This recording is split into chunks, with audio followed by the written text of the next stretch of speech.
दिव्या एक बहुत ही अमीर घर की लड़की थी, मगर उसे अमन नाम के एक बहुत ही गरीब लड़के से प्यार हो जाता है।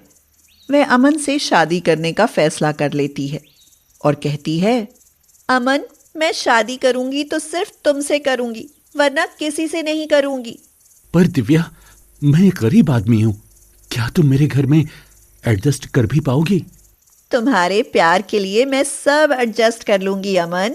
दिव्या के प्यार के सामने अमन हार मान लेता है और उससे शादी करने के लिए तैयार हो जाता है। दिव्या की माँ शारदा उनकी शादी बड़ी ही धूमधाम से करती है और विदाई के वक्त दिव्या से कहती है, बेटी, अगर तुम और अमन मेरे साथ रहते तो अच्छा रहता। इस बात को अमन नहीं मान रहा माँ, पर तुम चिंता मत करो, हम तुम्हारा बराबर ख्याल रखते रहेंगे। दिव्या ससुराल आती है तो देखती है कि अमन का घर तो एक झोपड़ी से ज्यादा कुछ नहीं है। कच्ची दीवारें, कच्ची छत और सुविधाओं के नाम पर हर तरफ कंगाली। यह देख दिव्या हैरान रह जाती है और कहती है, अमन, ये घर है या झोपड़ी? ऐसी जगह कैसे रह पाते हो तुम? जैसे अब तुम रहोगी दिव्या। मेरा मतलब है कि अब तुम इस घर में रहोगी तो खुद ही समझ जाओगी कि मैं कैसे रहता हूँ। यह कहकर अमन हंसने लगता है। फिर बेटे और बहू की बातें सुनकर अमन की माँ कमला कहती है, बेटी, इस झोपड़ी में भले तुझे ठाट बाट ना मिले, पर प्यार महलों से ज्यादा जरूर मिलेगा। सच माँ जी, फिर तो मुझे कोई शिकायत नहीं रहेगी। मैं आज से ही आप दोनों की तरह रहना शुरू कर दूंगी। उस दिन के बाद दिव्या सचमुच सब कुछ भुलाकर गरीब पति और सास के साथ मिलजुल कर रहने लगती है। वह घर के सब काम खुद करने लगती है। चूल्हे पर खाना बनाना सीख लेती है, कपड़े धोना, सुखाने और इस्त्री करना सीख लेती है। घर की साफ सफाई भी खुद करती है। एक दिन दिव्या चूल्हा जलाने में काफी दुखी हो रही होती है और कह रही होती है, उफ, धुआं ही धुआं, ये लकड़ियां तो जल ही नहीं रही। हाय, पता नहीं आज खाना बन भी पाएगा या नहीं। दिव्या को इस तरह परेशान देखकर उसकी सास कमला कहती है, तू परेशान ना हो बहू, कल से तुझे चूल्हा फूंकने से छुटकारा मिल जाएगा। मैं तेरे लिए गैस चूल्हा खरीद दूंगी। पर गैस चूल्हे के लिए पैसा कहाँ से आएगा माँ जी? तू चिंता ना कर, मैंने काफी पैसे जोड़ कर रखे हैं, उन्हीं में से ला दूंगी। अगले ही दिन घर में गैस चूल्हा आ जाता है और दिव्या को दम घोटने वाले लकड़ी चूल्हे से निजात मिल जाती है। घर में गैस का चूल्हा देख अमन कहता है, माँ, तुम्हारे पास इतने पैसे कहाँ से आए? अरे आए कहाँ से, मैंने उम्र भर जमा करके रखे हैं बेटा। बहू को गरीब की झोपड़ी में अमीरों जैसी कोई तो सुविधा मिले, बस इसीलिए थोड़े पैसे खर्च कर दिए। कमला यह कहकर बात को टाल देती है और फिर दिव्या को हाथ से कपड़े धोने में परेशान देखती है तो उसके लिए वॉशिंग मशीन ला देती है। इस पर दिव्या हैरान होते हुए पूछती है, अरे इस वॉशिंग मशीन की क्या ज़रूरत थी माँ जी? अरे ज़रूरत ना होती तो लाती ही क्यों? तुझे हाथों से कपड़े धोते मुझसे देखा ना गया बेटी। फिर गर्मी का मौसम आता है तो भयंकर गर्मी पड़ने लगती है। दिव्या को गर्मी में मटके का पानी नहीं भाता तो वह फ्रिज का ठंडा पानी पीने के लिए बेचैन होने लगती है और कहती है, मुझसे तो इस गर्मी में मटके का पानी पिया ही नहीं जाता। काश फ्रिज का ठंडा पानी पीने को मिल जाता तो कितना अच्छा होता। बहू, तू चिंता मत कर बेटी, मैं तेरे लिए आज ही फ्रिज मंगवा देती हूँ। फिर उस दिन घर में फ्रिज आ जाता है और दिव्या को पीने के लिए फ्रिज का ठंडा पानी मिलने लगता है। फिर कुछ दिन बाद दिव्या गर्मी से परेशान रहने लगती है तो कमला उसके लिए झोपड़ी में एसी लगवा देती है। यह देख दिव्या को अपनी सास पर संदेह होने लगता है और वो सोचती है, माँ जी रहती तो झोपड़ी में है, पर पैसा महल वालों की तरह खर्च कर रही हैं। आखिर इनके पास इतना पैसा आता कहाँ से है? कुछ दिन बाद धीरे धीरे झोपड़ी जैसे घर में अमीरों जैसी सारी सुख सुविधाएं आ जाती हैं और दिव्या एक झोपड़ी में रहकर भी अमीरों सा जीवन जीने लगती है। फिर एक दिन अचानक ही उसकी सहेली नताशा उससे मिलने आती है और पूछती है, दिव्या, तुम अपने गरीब ससुराल में खुश भी हो ना? यार, मेरा ससुराल बस कहने को ही गरीब झोपड़ी वाला ससुराल है।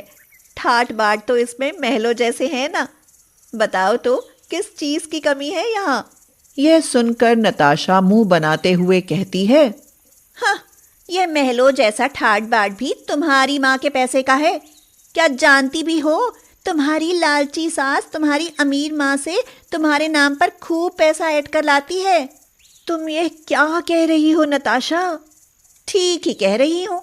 तेरा फायदा उठाकर तेरी सास अपनी गरीबी दूर करने में जो लगी है। यह सुनकर दिव्या को अपनी सास पर बड़ी लानत महसूस होती है और वो कहती है, माँ जी, आपने ऐसा क्यों किया? आपको मेरी माँ से पैसा मांगने की क्या जरूरत थी?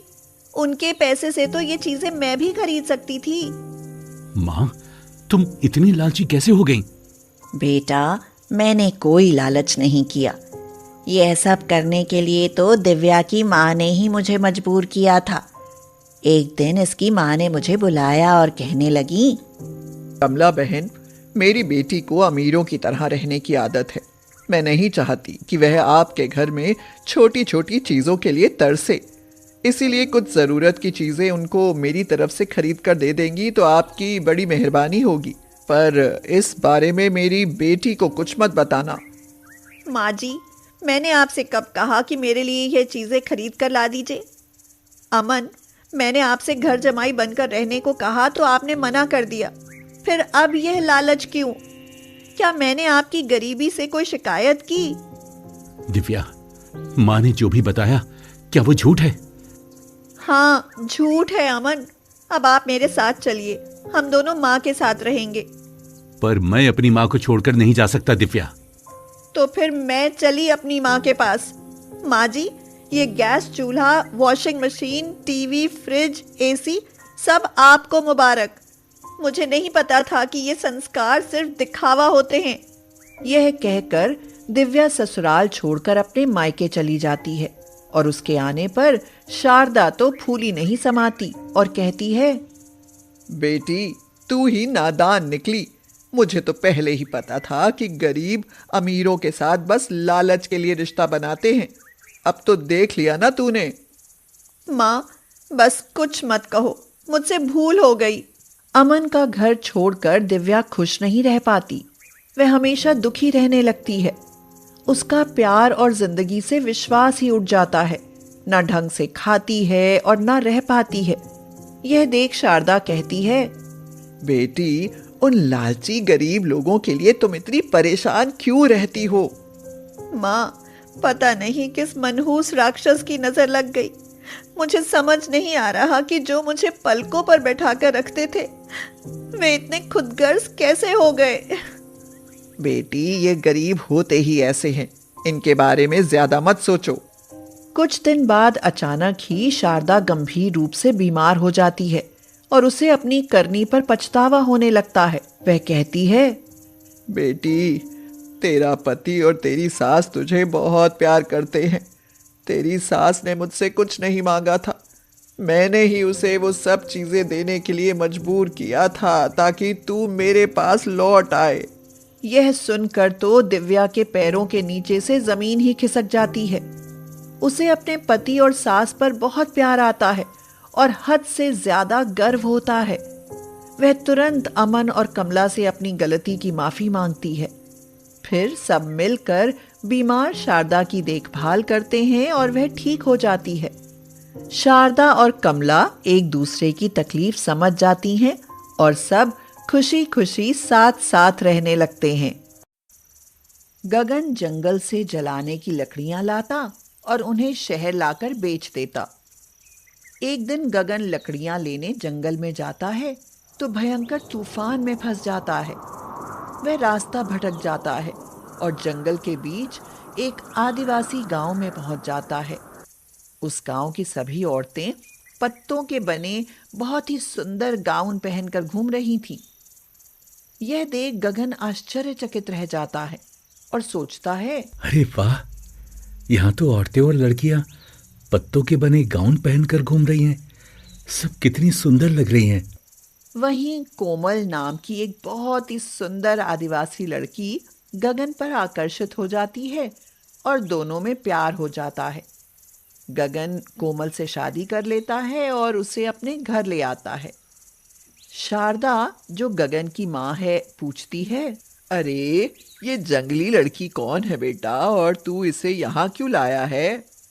तो गगन ने कहा, माँ, ये तुम्हारी आदिवासी बहू कोमल है।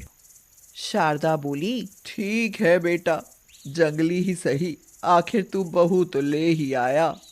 शारदा को कोमल का सुंदर नयन नक्श और गोरा रंग तो बहुत पसंद आता है, मगर उसका पत्तों का गाउन उसको बिल्कुल भी नहीं भाता। इसीलिए वह कोमल को एक साड़ी देते हुए कहती है, अरे अब तन पर पत्ते लपेटना छोड़ और यह साड़ी पहन ले। यह जंगल नहीं, शहर है। लोग देखेंगे तो हंसने लगेंगे तुझ पर। अरे नहीं नहीं माँ जी, कोई मुझ पर हंसे या रोए, मैं तो यही पोशाक पहनूंगी। नहीं पहननी मुझे साड़ी। यह सुनकर तो शारदा अपना माथा पीट लेती है और कहती है, मेरा गगन भी पागल है, पता नहीं कहाँ से उठा लाया इस जंगली लड़की को। भला शहर में पत्तों के कपड़े पहनकर घूमेगी तो लोग क्या कहेंगे? शारदा के कहने पर गगन भी कोमल को समझाता है कि वह पत्तों का गाउन पहनना छोड़ कपड़े के बने पोशाक पहने, पर कोमल मना कर देती है। एक दिन वह शारदा के साथ बाजार जाती है तो कुछ लोग उसे पत्तों के गाउन में देखकर हंसने लगते हैं। एक आदमी कहता है, अरे वाह, क्या ड्रेस पहनी है, पत्तों का गाउन। औरत बोली, अरे ताई, घर में कपड़ों का अकाल पड़ गया था क्या, जो बहू को अपने लिए पत्तों का गाउन सीना पड़ा। लोग कोमल का पत्तों का बना गाउन देखकर तरह तरह की बातें कर ही रहे थे कि तभी वहां आयशा की कार आकर रुकती है। आयशा कोमल का पत्तों का गाउन देख खुशी से झूम उठती है और पूछती है, अरे वाह, क्या सुंदर गाउन है, तुमने खुद सिला है क्या? हाँ, मैंने खुद सिला है। मैं ऐसे एक से एक सुंदर गाउन सिल सकती हूँ। कुछ दिन बाद आयशा को एक फैंसी ड्रेस कॉन्टेस्ट में भाग लेना था और वह अपने लिए कोई खास फैंसी ड्रेस बनवाने की सोच रही थी। आयशा को पत्तों से बना गाउन इतना पसंद आता है कि वह कोमल को 2000 रुपए देते हुए कहती है, ये लो 2000 एडवांस, और मेरे लिए एक ऐसा ही गाउन बना दो प्लीज। कोमल ने कहा, इससे भी सुंदर गाउन बनाऊंगी। कोमल बहू के पत्तों के गाउन का ऐसा असर देखकर शारदा मन ही मन हैरान हो जाती है और खुद से कहती है, चलो कोई तो मिला जिसने बहू के इस जंगली पहनावे की कुछ कदर की। कोमल आयशा के लिए पत्तों का बहुत ही सुंदर गाउन सिलती है। वह उस पर रंग बिरंगे फूलों की झालर बनाती है। इससे गाउन और अधिक सुंदर लगने लगता है। आयशा को गाउन बहुत पसंद आता है और वह उसे पहनकर फैंसी ड्रेस कॉन्टेस्ट में प्रथम आती है। सब उसकी आदिवासी पोशाक की खूब प्रशंसा करते हैं। आयशा पुरस्कार लेकर जाने लगती है तो जगमोहन उसके पास आता है और पूछता है, सुनिए, आपने ये गाउन कहाँ से बनवाया है? क्या आप मुझे उस दर्जी का पता दे सकती हैं? इस पर आयशा ने पूछा, पर आप उसका पता लेकर क्या करेंगे? देखिए, मेरी गारमेंट की दुकान है। कभी कभी ऐसी फैंसी पोशाक के ग्राहक भी आ ही जाते हैं। सोचता हूँ कि एक दो ड्रेस बनवा कर देख लूं। आयशा जगमोहन को कोमल का पता दे देती है और एक दिन वह कोमल से मिलने उसके घर आता है। कोमल उस समय भी अपना पत्तों का गाउन पहने हुई थी। यह देखकर जगमोहन हैरान रह जाता है और पूछता है, अरे, आप तो खुद भी पत्तों का बना गाउन पहनती हैं। आप ही कोमल है ना? जी, मैं ही कोमल हूँ। कहिए, आपको मुझसे क्या काम है? आप बहुत अच्छे गाउन बनाती हैं। मेरी कपड़ों की दुकान है।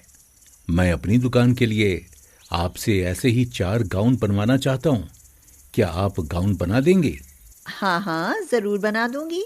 तो ये लीजिए 5,000 एडवांस और मेरे लिए 4 गाउन बना दीजिए।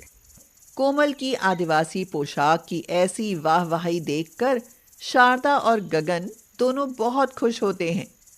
कोमल शारदा को 5,000 रुपए देते हुए कहती है, माँ जी, यह लो पैसे।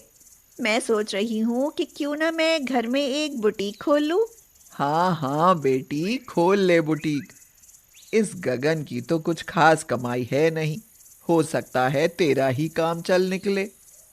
जगमोहन कुछ दिन बाद आकर कोमल से 4 गाउन ले जाता है और फिर कुछ दिनों तक वापस नहीं आता। इधर कोमल अपने बुटीक में तरह तरह के गाउन बनाकर रखती है, पर उन्हें खरीदने के लिए कम ही ग्राहक आते हैं। यह देख कोमल उदास हो जाती है और शारदा से कहती है, माँ जी, लगता है इस तरह पोशाकें नहीं चलेंगी। बहू, हिम्मत ना हार। तुम तो सुंदर पोशाकें बनाती हो, हम कपड़ों से पोशाकें बनाना शुरू करेंगे। उस दिन के बाद कोमल पत्तों की पोशाक बनाने के साथ साथ कपड़े की पोशाकें भी बनाने लगती है और थोड़ा अच्छा काम चलने लगता है। फिर एक दिन पूनम नाम की एक महिला अपनी 7 साल की बच्ची के लिए उसकी बुटीक पर आती है और कहती है, अगले हफ्ते मेरी बेटी का जन्मदिन है, मुझे इसके साइज का पत्तों वाला गाउन बनवाना है। एक गाउन बनवाना है नहीं, मुझे ऐसे 10 गाउन चाहिए। मैं कुछ और बच्चियों को भी वही गाउन पहनाने की सोच रही हूँ। इसी तरह बातों बातों में पूनम कोमल से कहती है, अगर बुरा न मानो तो एक मशवरा दूँ? हाँ हाँ, बिल्कुल दीजिए बहन। तुम्हारी ये पत्तों से बने गाउन ज़्यादा दिन नहीं चलते, पर अगर तुम पत्तों के प्रिंट वाले कपड़े से पोशाकें बनाओ तो खूब चलेंगी। पूनम का यह मशवरा कोमल को बहुत पसंद आता है। वह गगन के साथ जाकर बाजार से पत्तों के प्रिंट वाला कपड़ा खरीद कर लाती है। फिर पत्तों की पोशाकों के साथ साथ उस प्रिंट वाले कपड़ों की पोशाकें भी बनाना शुरू कर देती है। इससे उसका बुटीक और बढ़िया चलने लगता है। इस पर शारदा खुश होकर कहती है, बहू, काम तो अब तेरा खूब अच्छा चलने लगेगा, पर मेरी एक बात मान। जो भी बात है कहो माँ जी, मैं आपकी हर बात मानूंगी। बहू, अब तो तुम पत्तों के प्रिंट वाले कपड़े के सुंदर और डिजाइनर गाउन बनाने लगी हो, इसलिए अब पत्तों वाले गाउन की जगह क्यों ना कपड़े वाला गाउन पहनो।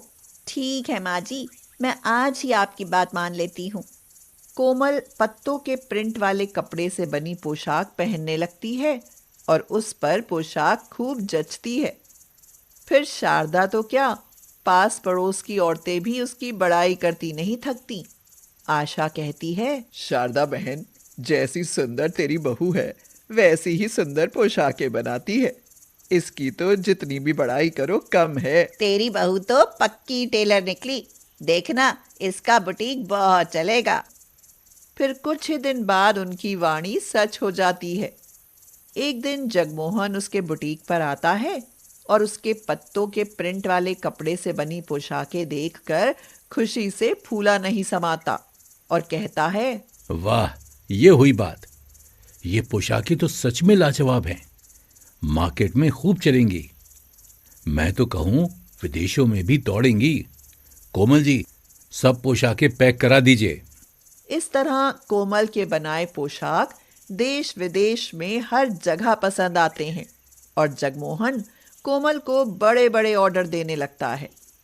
कुछ ही दिनों में कोमल का बुटीक देश विदेश का जाना माना बुटीक बन जाता है और उसकी गिनती प्रसिद्ध फैशन डिजाइनरों में होने लगती है। साथ ही वह बहुत अमीर भी हो जाती है।